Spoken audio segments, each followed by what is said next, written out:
Loué soit le Seigneur, mes bien chères sœurs, en ces périodes de manifestations grotesques appelées Journée de la femme, nous devons vous honorer, et ce pas que sexuellement, tout contrevenant s'exposant à être considéré comme misogyne, ce qui en ce beau pays humaniste et tolérant pourrait conduire à être aussi mal vu qu'Alain Soral, le bel ami des temps modernes, ce qui serait, avouons-le, assez inconfortable.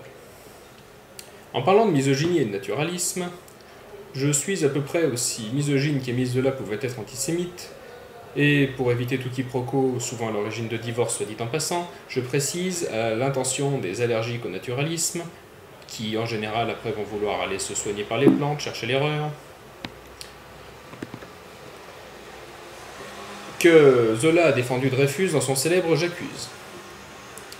Ainsi, je conseillerais par acquis de conscience aux féministes en jupon armé que quand on leur dit bander, elles pensent à des pansements, d'ouvrir les oreilles à défaut d'autre chose, car c'est vers vous, mesdames, que vont mes pensées.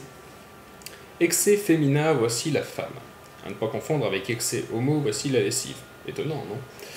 Mais là n'est pas le sujet. Qui êtes-vous, femmes, mes sœurs? Si l'on en croit les tablettes d'écriture cuneiforme de Babylone, Babylone qui est d'ailleurs épatant des plaies au cours d'une fantaisie bucco-génitale, contrairement à Carcassonne, l'invention de la femme remonterait à l'Antiquité.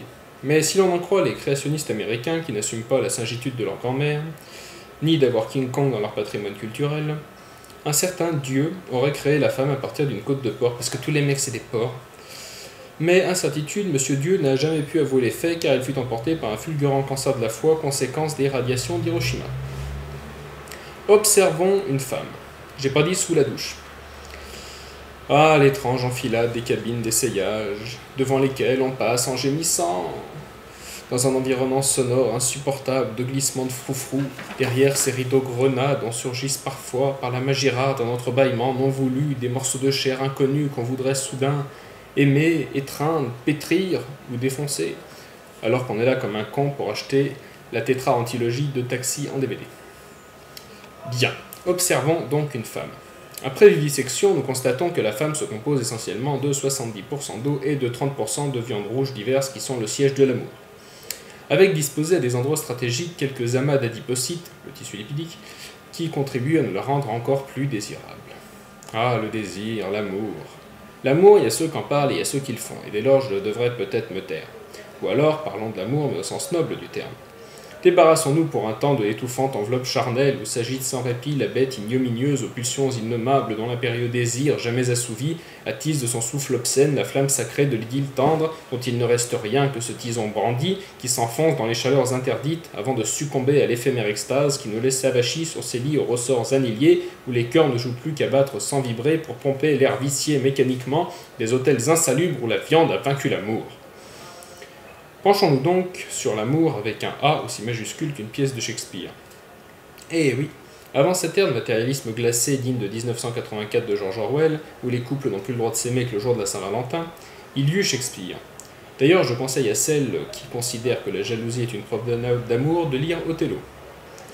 Ah, Roméo et Juliette, en voilà deux qui sur s'aimer 200 trucs pour rendre fou un homme au lit. L'histoire de Roméo Sarkozy et de Juliette Bruni a fait l'objet d'un drame en 5 actes de William Shakespeare. Mais je ne pourrais pas vous raconter le drame de ces deux tourtereaux, parce que de toute façon vous avez toutes vu le film, d'ailleurs que celles qui n'ont pas pleuré quand Léo y meurt me jettent la première pierre. Ainsi, au terme de ce fulgurant raisonnement scientifique, nous sommes en mesure d'affirmer que la journée de la femme est aussi absurde que la Saint-Valentin. C'est chaque jour que nous devons aimer la mère universelle qui s'incarne dans chaque femme, bien que Madame Bush aurait peut-être pu s'abstenir. Amour qui doit bien sûr être réciproque. Nous terminerons donc sur une citation du héros du film Sadomaso de Mel Gibson. Aimez-vous les uns les autres.